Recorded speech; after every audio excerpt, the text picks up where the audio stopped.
27th December 2025 ದೇಶದ ಸಾಮಾಜಿಕ ಜಾಲತಾಣದಲ್ಲಿ ಒಂದು ವೈರಲ್ ಆಗ್ತಿರುವಂತಹ ವಿಡಿಯೋ ಕಂಡು ಬರುತ್ತೆ. ಈ ವಿಡಿಯೋದಲ್ಲಿ ಕೈಯಲ್ಲಿ ಒಂದು ವೆಪನ್ ನ ಹಿಡ್ಕೊಂಡು ಟ್ರೈನ್ ನಲ್ಲಿ ಕೂತಿರುವಂತಹ ಒಬ್ಬ ವ್ಯಕ್ತಿನ ಅದರಿಂದ ಹೊಡಿತಿದ್ದಾರೆ. ಅಂಡ್ ಅದಾದ ಮೇಲೆ ಆತನನ್ನ ಆ ಟ್ರೈನ್ ಇಂದ ಹೊರಗಡೆನೂ ಕರ್ಕೊಂಡ್ಬಂದು ಕತ್ತಿಯಿಂದ ಆತನಿಗೆ ಜೋರಾಗಿ ಹೊಡಿತಾ ಇದ್ದಾರೆ. ನೋಡಿ, ಆತ ರಕ್ತ ಸಿಕ್ತವಾಗಿದ್ರು ಕೂಡ ಆತನನ್ನ ಹೊಡೆಯೋದು ನಿಲ್ಲಿಸ್ತಾ ಇಲ್ಲ. ನೀವು ಅನ್ಕೋತಾ ಇರ್ಬೋದು ಯಾವುದೋ ದ್ವೇಷದಿಂದ ಆಗ್ತಿರುವಂತಹ ಜಗಳ ಅಂತ ಹೇಳಿ, ಅಥವಾ ಕುಡಿದ ಮತ್ತಲ್ಲಿ ಆಗಿರುವಂತಹ ಜಗಳ ಅಂತ ಹೇಳಿ. ಆದ್ರೆ ಇದು ಎರಡೂ ಅಲ್ಲ. ಇಲ್ಲಿ ಆಗ್ತಿರುವಂತಹ ಘಟನೆ ಜಸ್ಟ್ ಒಂದು ಸೋಷಿಯಲ್ ಮೀಡಿಯಾ ಕಂಟೆಂಟ್ ಬೇಕು ಅನ್ನೋದಕ್ಕೋಸ್ಕರ ಮಾಡ್ತಿರುವಂತಹ ಹಲ್ಲೆ. ಹೌದು, ಸದ್ಯದ ಪರಿಸ್ಥಿತಿಗೆ ದೇಶದ ಎಲ್ಲೆಡೆ ಕೂಡ ಈ ಕಂಟೆಂಟ್ ಅನ್ನುವಂತಹ ಭೂತ ಏನಿದೆ ಎಷ್ಟೋ ಜನರ ಜೀವನವನ್ನ ಹಾಳು ಮಾಡ್ತಾ ಇದೆ. ಅದಕ್ಕೆ ಅತಿ ದೊಡ್ಡ ಉದಾಹರಣೆ ಅಂದ್ರೆ ಈ ವಿಡಿಯೋ ಅನ್ಕೋಬಹುದು. ಈ ವಿಡಿಯೋನ ಯಾರೋ ಆ ಟ್ರೈನ್ ನಲ್ಲಿ ಇದ್ದವರಾಗ್ಲಿ ಅಥವಾ ಹೊರಗಡೆ ಆತನನ್ನ ಹೊಡೆಯೋದನ್ನ ನೋಡ್ತಿರೋರಾಗ್ಲಿ ಬೇರೆದವ್ರು ಮಾಡಿರೋಂತಹ ವಿಡಿಯೋ ಅಲ್ಲ. ಈ ವಿಡಿಯೋನ ಮಾಡಿರೋದು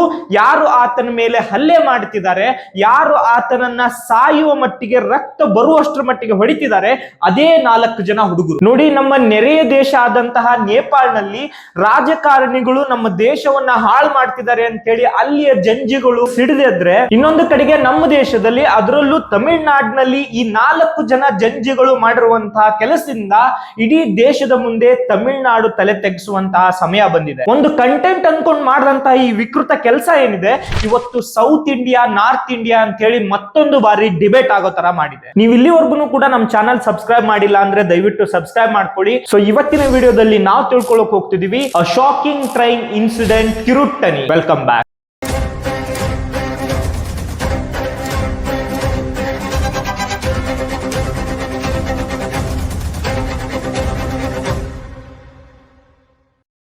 ನೋಡಿ, ಇಲ್ಲಿ ಹಲ್ಲೆಗೊಳಗಾಗಿರುವಂತಹ ವ್ಯಕ್ತಿ ಹೆಸರು ಸೂರಜ್ ಅಂತ ಹೇಳಿ. ಇವರು ಒಡಿಸ್ಸಾದವರು. ಒಂದು 20 ರಿಂದ 24 ವಯಸ್ಸಿನ ಸೂರಜ್ ಮನೆಯಲ್ಲಿ ಜಗಳ ಮಾಡ್ಕೊಂಡಿದ್ದ. ಯಾವಾಗ್ಲೂ ಕೂಡ ಮನಸ್ತಾಪಗಳೇ ಇತ್ತು, ಕೆಲಸ ಮಾಡ್ತಿಲ್ಲ ಮಗ ಅಂತ ಹೇಳಿ. ಅದರಿಂದ ಬೇಜಾರಾಗಿ ಎಲ್ಲಾದ್ರೂ ಕೆಲಸ ಹುಡುಕೊಳ್ಳೋಣ, ಮತ್ತೆ ನನಗೊಂದು ಜಾಗ ಚೇಂಜ್ ಆಗ್ಬೇಕು ಅನ್ನೋ ಉದ್ದೇಶಕ್ಕೋಸ್ಕರ ಒಡಿಶಾದಿಂದ ಈತ ಚೆನ್ನೈಗೆ ಬಂದಿರ್ತಾನೆ. ಬಂದು 2 ತಿಂಗಳಿಂದಾನು ಕೂಡ ಈತ ಅಲ್ಲಿ ಇಲ್ಲಿ ಕೆಲಸ ಮಾಡ್ತಿದ್ದ.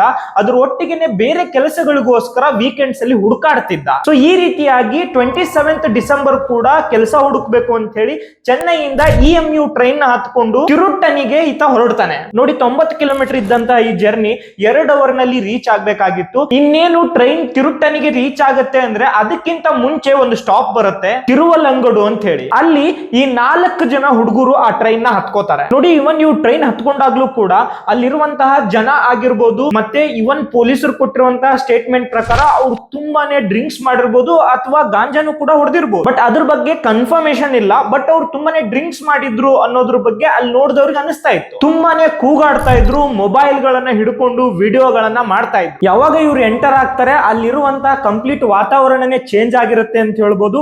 ನೇರವಾಗಿ ಬಂದು ಇವರು ಸೂರಜ್ ಪಕ್ಕದಲ್ಲೇ ಕುತ್ಕೋತಾರೆ. ಫಸ್ಟ್ ಇವರು 4 ಜನದಲ್ಲಿ ಒಬ್ಬ ಸೂರಜ್ ಒಟ್ಟಿಗೆ ಹಿಂದಿನಲ್ಲಿ ಮಾತಾಡುವಂತಹ ಪ್ರಯತ್ನ ಮಾಡ್ತಾನೆ. ಬಟ್ ಅವನಿಗೂ ಕೂಡ ಸರಿಯಾಗಿ ಹಿಂದಿ ಬರ್ತಾ ಇರ್ಲಿಲ್ಲ. ಅಂಡ್ ಉಳಿದಿರುವಂತಹ 3 ಜನ ತಮಿಳ್ನಲ್ಲಿ ಆತನನ್ನ ಬೈಯಕ್ ಸ್ಟಾರ್ಟ್ ಮಾಡ್ತಾರೆ. ನೋಡಿ, ಸೂರಜ್ ಕೂಡ ಕಂಪ್ಲೀಟ್ ಆಗಿ ಹಿಂದಿ ಬರ್ತಿರ್ಲಿಲ್ಲ, ಆತನಿಗೆ ಒಡಿಶಾ ಬರ್ತಾ ಇತ್ತು. ಬಟ್ ಇವ್ರು ಯಾರಿಗೂ ಕೂಡ ಒಡಿಶಿ ಲ್ಯಾಂಗ್ವೇಜ್ ಬರ್ತಿರ್ಲಿಲ್ಲ. ಯಾವಾಗ ಆತ ಇವರಿಂದ ದೂರ ಸರಿಯಕ್ ನೋಡ್ತಾನೆ, ಮತ್ತೆ ಯಾವಾಗ ಇವ್ರ ಜೊತೆಗೆ ಮಾತಾಡೋದನ್ನ ಕಡಿಮೆ ಮಾಡ್ತಾನೆ, ಇವ್ರಿಗೆ ಈಗೋ ಹರ್ಟ್ ಆಗಕ್ ಸ್ಟಾರ್ಟ್ ಆಗುತ್ತೆ. ಮೊದಲು ಆತನಿಗೆ ಕೆಟ್ಟ ಕೆಟ್ಟ ಮಾತುಗಳಿಂದ ಅಬ್ಯೂಸ್ ಮಾಡ್ಲಿಕ್ಕೆ ಸ್ಟಾರ್ಟ್ ಮಾಡ್ತಾರೆ.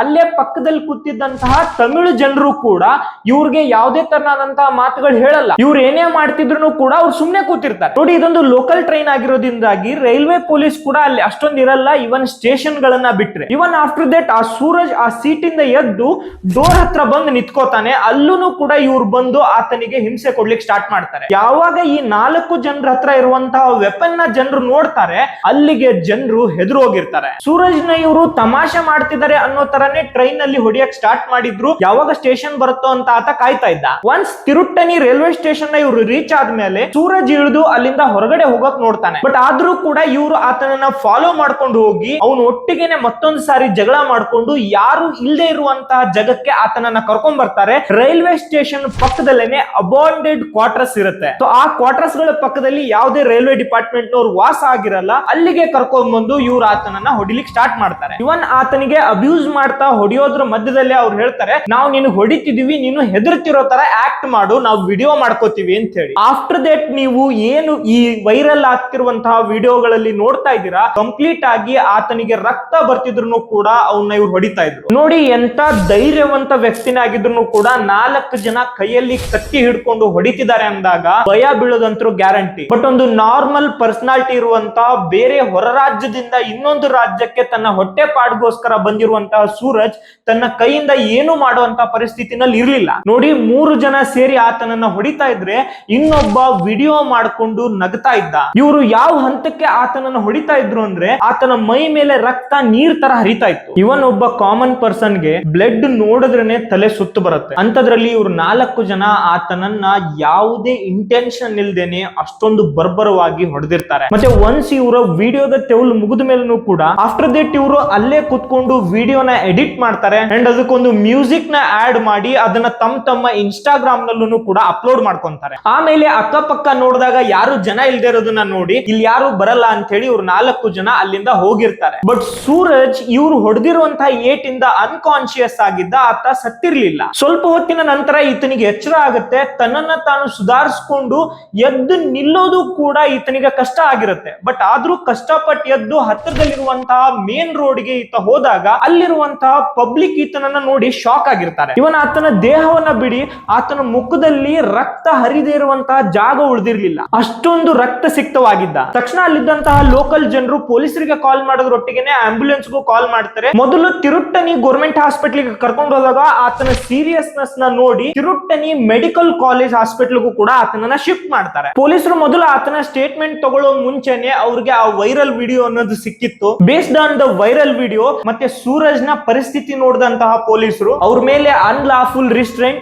ಕ್ರಿಮಿನಲ್ ಇಂಟಿಮಿಡೇಷನ್ ಮತ್ತೆ ಕಾಸಿಂಗ್ ಸೀರಿಯಸ್ ಇಂಜುರೀಸ್ ಕೇಸ್ ನ ರಿಜಿಸ್ಟರ್ ಮಾಡ್ಕೊಂಡು ಅವ್ರನ್ನ ಹುಡುಕ್ಲಿಕ್ಕೆ ಸ್ಟಾರ್ಟ್ ಮಾಡ್ತಾರೆ. ಈ ವಿಡಿಯೋಗಳು ಬರೀ ತಮಿಳುನಾಡು ಅಷ್ಟೇ ಅಲ್ಲದೆ ಇಡೀ ದೇಶದಾದ್ಯಂತ ನಮ್ಮಲ್ಲಿರುವಂತಹ ಕ್ರೂರ ಮನಸ್ಥಿತಿಗಳ ಬಗ್ಗೆ ತೋರಿಸ್ಕೊಡ್ತಾ ಇತ್ತು ಅನ್ಸುತ್ತೆ. ಎಲ್ಲಾ ಮೀಡಿಯಾಗಳಲ್ಲೂ ಎಲ್ಲಾ ಆರ್ಟಿಕಲ್ಸ್ ಗಳಲ್ಲೂ ಕೂಡ ಇದ್ರ ಬಗ್ಗೆನೆ ಮಾತುಗಳು ಸ್ಟಾರ್ಟ್ ಆಗುತ್ತೆ. ಇವನ್ ಎಷ್ಟೋ ಜನ ರಾಜಕಾರಣಿಗಳು ಕೂಡ ತಮಿಳುನಾಡಿನಲ್ಲಿ ಅಲ್ಲಿನ ಸರ್ಕಾರವನ್ನ ಇದನ್ನ ಇಟ್ಕೊಂಡು ಪ್ರಶ್ನೆ ಮಾಡ್ತಾರೆ. तमिलनाडु में काम करने आया सूरज आज उसका जीवन खराब हो गया है। वो हॉस्पिटल से बाहर तो आ गया लेकिन वो अभी जिंदा लाश बन गया है। वो पहला जैसा काम नहीं कर सकता है। कुछ नौजवान लड़कों ने उसको बिना किसी कारण के इतना मारा कि उसका शरीर खत्म हो गया। एक तमिलन होने के नाते, एक भारतीय होने के नाते मैं हाथ जोड़कर माफी मांगता हूँ। मुझे बहुत दुख है कि मेरा राज्य में संतों की भूमि तमिलनाडु में ऐसा पाप हुआ है। लेकिन सवाल यह है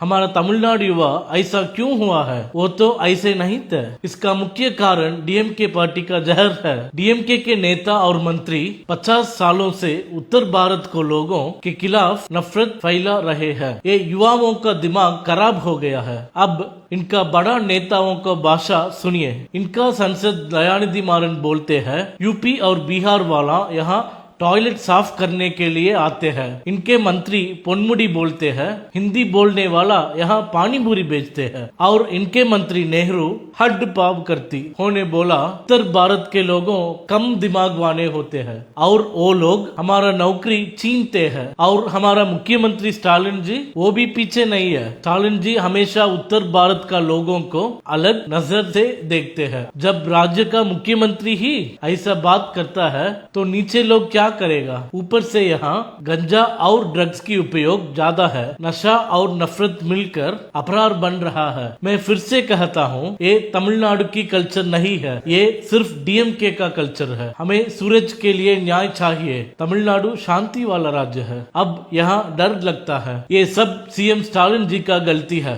ಪೊಲೀಸರ ಹತ್ರ ಆಲ್ರೆಡಿ ವಿಡಿಯೋಗಳಿತ್ತು ಮತ್ತೆ ಅವರ ಕ್ಲಿಯರ್ ಫೇಸ್ ಗಳು ಕೂಡ ಅದರಲ್ಲಿ ಕಾಣಿಸ್ತಾ ಇತ್ತು. ತಮ್ಮ ಲೋಕಲ್ ಇಂಟೆಲಿಜೆನ್ಸ್ ನ ಬಳಸ್ಕೊಂಡು ಆ 4 ಜನರನ್ನು ಕೂಡ ಇವರು ಐಡೆಂಟಿಫೈ ಮಾಡ್ತಾರೆ. ಅವ್ರ ಮನೆಗೆ ಹೋದಾಗ ಅವ್ರ ಮನೆಯಲ್ಲಿ ಸಿಗಲ್ಲ, ಅವರ ಮೊಬೈಲ್ ಟ್ರೇಸ್ ಮಾಡಿದಾಗ ಅದೇ ತಿರುಟ್ಟನಿಯಿಂದ ಸ್ವಲ್ಪ ದೂರದಲ್ಲಿರುವಂತ ಒಂದು ಹಳ್ಳಿಯ ದೇವಸ್ಥಾನದ ಮುಂದ್ಗಡೆಗೆ ಇವ್ರು 4 ಜನರು ಇರೋದು ಪೊಲೀಸರಿಗೆ ಗೊತ್ತಾಗತ್ತೆ. ಅಲ್ಲಿ ಹೋದಂತಹ ಪೊಲೀಸರು ಇವ್ರು 4 ಜನರನ್ನು ಕೂಡ ಕಸ್ಟಡಿ ತಗೋತಾರೆ. ನೋಡಿ, ಇವನ್ ಅರೆಸ್ಟ್ ಮಾಡುವಂತಹ ಸಂದರ್ಭದಲ್ಲೂ ಕೂಡ ಇವರು ಡ್ರಿಂಕ್ಸ್ ಮಾಡ್ತಾ ಇದ್ರಂತೆ. ಅವ್ರನ್ನ ಕರ್ಕೊಂಡ್ ಮೇಲೆ ಗೊತ್ತಾಗುತ್ತೆ ಎಲ್ಲರೂ ಕೂಡ ಮೈನರ್ಸ್, 17 ವರ್ಷದವರು, ಮತ್ತೆ ಇವರೆಲ್ಲರೂ ಕೂಡ ಸ್ಕೂಲ್ ಡ್ರಾಪ್. ಮೊದಲನೇದಾಗಿ ನಿಮ್ಗೆ ಆಲ್ರೆಡಿ ಗೊತ್ತಿದೆ ಅನ್ಕೋತೀನಿ, ತಮಿಳ್ನಾಡಿನಲ್ಲಿ ಹಿಂದಿಯವ್ರ ಮೇಲೆ ದಬ್ಬಾಳಿಕೆ ಆಗ್ತಿದೆ, ಅವ್ರ ಮೇಲೆ ಈ ತರದ ಹಲ್ಲೆಗಳು ಆಗ್ತಿದಾವೆ ಅಂತ ಹೇಳಿ ಮೊದಲೇ ನ್ಯೂಸ್ ಇತ್ತು. ಯಾವಾಗ ಇನ್ನೊಂದು ಈ ತರದ ಕೇಸ್ ಬರುತ್ತೋ ಅಲ್ಲೇ ಇದ್ದಂತ ಹಿಂದಿ ಅವ್ರೆಲ್ರು ಕೂಡ ಇದ್ರ ಬಗ್ಗೆ ಭಯನೂ ವ್ಯಕ್ತಪಡಿಸ್ತಾರೆ. ಮತ್ತೆ ನಾರ್ತ್ ಇಂಡಿಯಾದಿಂದ ಸೌತ್ ಇಂಡಿಯಾಗೆ ಬಂದವ್ರ ಮೇಲೆ ಈ ತರದ ಹಲ್ಲೆಗಳು ಆಗ್ತಿದಾವೆ ಅಂತ ಹೇಳಿ ಪ್ರೊಜೆಕ್ಟ್ ಏನ್ ಮಾಡ್ತಾರೆ, ಅದಕ್ಕೊಂದು ಇದು ಉದಾಹರಣೆ ಆಗ್ತಾ ಬರುತ್ತೆ. ಸೊ ಇದನ್ನ ಮೇಜರ್ ಆಗಿ ತಲೆಯಲ್ಲಿ ಇಟ್ಕೊಂಡು ಇನ್ವೆಸ್ಟಿಗೇಷನ್ ಮಾಡಿದಂತಹ ಪೊಲೀಸರಿಗೆ ಅವ್ರು ಹೇಳುವಂತಹ ಮಾತುಗಳಿಂದ ಕ್ಲಾರಿಟಿ ಸಿಗ್ತಾ ಬರುತ್ತೆ. ನೋಡಿ, ಇವ್ರು ಯಾವುದೇ ತರನಾದಂತಹ ಪ್ಲಾನ್ಡ್ ಆಗಿ ಆತನ ಅಟ್ಯಾಕ್ ಮಾಡಿರ್ಲಿಲ್ಲ. ಇವರು ಜಸ್ಟ್ ಒಂದು ಶೋ ಅಪ್ ಗೋಸ್ಕರ ಮಾಡಿದ್ರು. ಅದನ್ನ ಅವ್ರು ಅಕ್ಸೆಪ್ಟ್ ಮಾಡ್ಕೋತಾರೆ, ನಾವು ಇನ್ಸ್ಟಾಗ್ರಾಮ್ ನಲ್ಲಿ ವಿಡಿಯೋ ಮಾಡಿ ಹಾಕೋದಕ್ಕೋಸ್ಕರ ಅಂತಾನೆ ಈತನಿಗೆ ಹೊಡೆದಿದ್ದು ಅಂತ ಹೇಳಿ. ಅದ್ರ ಒಟ್ಟಿಗೆನೆ ಅವರು ಡ್ರಿಂಕ್ಸ್ ಮಾಡಿದ್ದನ್ನ ಅಕ್ಸೆಪ್ಟ್ ಮಾಡ್ಕೋತಾರೆ, ಬಟ್ ಯಾವುದೇ ತರನಾದಂತಹ ಡ್ರಗ್ಸ್ ತಗೊಂಡಿದೀವಿ ಅನ್ನೋದ್ರ ಬಗ್ಗೆ ಅವ್ರು ಅಕ್ಸೆಪ್ಟ್ ಮಾಡ್ಕೊಳ್ಳಲ್ಲ. ಇವೊಂದು ಅವರ ಬ್ಲಡ್ ಶಾಂಪಲ್ ನ ಕಲೆಕ್ಟ್ ಮಾಡಿ ಅದನ್ನ ಚೆಕ್ ಕೂಡ ಕಳಿಸಿದ್ದಾರೆ, ಬಟ್ ಅದರ ರಿಪೋರ್ಟ್ಸ್ ಇನ್ನೂ ಅಪ್ಡೇಟ್ ಆಗಿಲ್ಲ. ಅಂಡ್ ಪೊಲೀಸರು ಅವ್ರು ಏನು ವೆಪನ್ ಗಳನ್ನ ಹಿಡಿದು ಆತನ ಮೇಲೆ ಅಟ್ಯಾಕ್ ಮಾಡಿದ್ರು, ಆ ವೆಪನ್ ಗಳ ಬಗ್ಗೆ ಕೇಳಿದಾಗ ಇವ್ರು ಹೇಳಿರಂತಹ ಸ್ಟೇಟ್ಮೆಂಟ್ ಏನು ಅಂದ್ರೆ, ನಾವೇನಕ್ಕೆ ವೆಪನ್ ಇಟ್ಕೊಂಡಿದೀವಿ ಅಂದ್ರೆ ನಮ್ಮ ತರದ್ದೇ ಬೇರೆ ಬೇರೆ ಗ್ಯಾಂಗ್ ಗಳು ನಮ್ಮ ಊರಲ್ಲಿ ಇದಾವೆ, ಅವ್ರು ನಮ್ಮ ಮೇಲೆ ಅಟ್ಯಾಕ್ ಮಾಡಬಹುದು ಅನ್ನೋದಕ್ಕೋಸ್ಕರ ಸೆಲ್ಫ್ ಡಿಫೆನ್ಸ್ ಇಟ್ಕೊಂಡಿದೀವಿ ಅಂತ ಹೇಳಿದ್ದಾರೆ. ಇವ್ರು ಹೇಳಿರುವಂತಹ ತೇರಿನ ಪೊಲೀಸರು ಆ ಹಳ್ಳಿಗಳಿಗೆ ಹೋಗಿನೂ ಕೂಡ ಇನ್ವೆಸ್ಟಿಗೇಷನ್ ಮಾಡಿದ್ದಾರೆ. ಅವ್ರಿಗೆ ಇದು ಯಾವುದೇ ತರನಾದಂತಹ ಅಕ್ಸೆಪ್ಟಬಲ್ ಅಂತ ಇನ್ನೂ ಅನ್ಸಿಲ್ಲ. ಸೊ ಹಾಗಾಗಿ ಇವ್ರನ್ನ ಜುವಿನಲ್ ಅಬ್ಸರ್ವೇಷನ್ ಕಸ್ಟಡಿ ಕೊಟ್ಟಿದ್ದಾರೆ. ಇವನ್ ಅವ್ರನ್ನ ಕಸ್ಟಡಿಗೆ ತಗೊಳ್ಳಕ್ಕಿಂತ ಮುಂಚೆ ನೀವು ಕೆಲವೊಂದಿಷ್ಟು ವೈರಲ್ ಆಗಿರುವಂತಹ ವಿಡಿಯೋಗಳನ್ನ ನೋಡಬಹುದು. ಪೊಲೀಸರು ಅವ್ರಿಗೆ ಸರಿಯಾಗಿ ಟ್ರೀಟ್ಮೆಂಟ್ ಕೊಟ್ಟಿರೋ ತರ ಎಷ್ಟೋ ಜನ ಅನ್ಕೋತಿದ್ರೆ ಇವ್ರಿಗೆ ಸರಿಯಾದಂತ ಶಿಕ್ಷಣ ಪೊಲೀಸರು ಕೊಟ್ಟಿದ್ದಾರೆ ಅಂತ ಹೇಳಿ. ನಾನ್ ನಿಮ್ಗೆ ಇಲ್ಲೊಂದು ಕಹಿ ಸತ್ಯನ ತಿಳಿಸ್ತೀನಿ. ಇವನ್ ನೀವು ಇದನ್ನ ಅಕ್ಸೆಪ್ಟ್ ಮಾಡ್ಕೊಳ್ಳೇಬೇಕಾಗತ್ತೆ. ನೀವೇನ್ ಆ ವಿಡಿಯೋಗಳಲ್ಲಿ ಕುಂಟುಕೊಂಡು ಹೋಗ್ತಿರಂತವ್ರನ್ನ ನೋಡ್ತಿರ್ತೀರಾ, ಅದ್ ಯಾವ್ದು ಕೂಡ ಅವ್ರಿಗೆ ನಿಜವಾಗಿ ಹೊಡೆದಿರೋದು ಆಗಿರಲ್ಲ. ಯಾವ ಪೊಲೀಸ್ ಕೂಡ ಒಬ್ಬ ಅಪರಾಧಿ ತಪ್ಪು ಮಾಡಿದಾನೆ ಅಂತ ಹೇಳಿ ಆತನನ್ನ ಸಾಯುವ ಮಟ್ಟಕ್ಕಾಗ್ಲಿ ಆತನ ಕೈ ಕಾಲು ಮುರಿಯುವ ಮಟ್ಟಕ್ಕಾಗ್ಲಿ ಹೊಡಿಯಲ್ಲ. ಯಾಕಂದ್ರೆ ಒನ್ಸ್ ಅವ್ರನ್ನ ನಾವು ಕೋರ್ಟ್ ಸಬ್ಮಿಟ್ ಮಾಡ್ಬೇಕು ಅನ್ನೋ ಭಯ ಇರುತ್ತೆ. ಸೊ ನಮ್ಮ ಕಾನೂನು ಹೇಳುತ್ತೆ ಕಸ್ಟಡಿನಲ್ಲಿ ಯಾರನ್ನು ಕೂಡ ಹೊಡೆಯೋ ಹಾಗಿಲ್ಲ ಅಂತ ಹೇಳಿ. ಆದ್ರೂ ಈ ಬ್ಯಾಂಡೇಜ್ ಏನು, ಅವ್ರು ಕುಂಟ್ತಾ ಇರೋದು ಏನಕ್ಕೆ ಅಂತ ನೀವು ನನ್ನ ಕೇಳಿದ್ರೆ, ಹಿಂದೆ ನಾನು ಎಷ್ಟೋ ಈ ತರದ ವೈರಲ್ ಕೇಸ್ ಗಳಲ್ಲಿ ನೋಡಿರೋ ಪ್ರಕಾರ ಪೊಲೀಸರು ಅವ್ರಿಗೆ ಬ್ಯಾಂಡೇಜ್ ಹಾಕಿ ಅವರನ್ನ ಈ ತರ ಆಕ್ಟ್ ಮಾಡಿ ಅಂತಾನು ಹೇಳಿರೋದು ಇದಾವೆ. ಯಾಕೆ ಈ ರೀತಿಯಾಗಿ ಮಾಡ್ತಾರೆ ಅಂದ್ರೆ, ನೆಕ್ಸ್ಟ್ ಬೇರೆದವರು ಈ ತರದ ತಪ್ಪು ಹಾದಿಗಳನ್ನ ತುಳಿಯೋ ಮುಂಚೆ ಪೊಲೀಸರು ಹೊಡಿತಾರೆ ಅನ್ನೋ ಭಯ ಇರ್ಲಿ ಅನ್ನೋದಕ್ಕೋಸ್ಕರ. ಅಂಡ್ ಈ ಒಂದು ಕೇಸ್ ಅಷ್ಟೇ ಅಲ್ಲ, ದೊಡ್ಡ ದೊಡ್ಡ ಅತ್ಯಾಚಾರದ ಕೇಸ್ಗಳಲ್ಲೂ ಕೂಡ ಸರಿಯಾಗಿ ನಡ್ಕೊಂಡು ಬರ್ತಿದ್ದಂತಹ ಅಪರಾಧಿಗೆ ಕಿವಿಲ್ ಹೋಗಿ ನಿನ್ ಮೀಡಿಯಾದವ್ರ ಮುಂದೆ ಕುಂಟುಕೊಂಡು ಬಾ ಅಂತ ಹೇಳಿರುವಂತಹ ಘಟನೆಗಳು ತುಂಬಾ ಬಂದಿದಾವೆ. ಸೊ ಇವ್ರಿಗೆ ನೀವೇನ್ ನೋಡ್ತಿದ್ದೀರಾ ನಿಮ್ ಕಣ್ಣಿಂದ, ಅದು ಯಾವುದೇ ತರನಾದಂತಹ ಶಿಕ್ಷೆ ಅಲ್ಲ. ಸೊ ಇಂಥವ್ರಿಗೆ ಏನು ಶಿಕ್ಷೆ ಸಿಗಬೇಕು ಅಂತ ನಿಮಗನ್ಸುತ್ತೆ ಅದನ್ನ ನೀವು ಕಮೆಂಟ್ ಸೆಕ್ಷನ್ ಅಲ್ಲಿ ತಿಳಿಸಿ.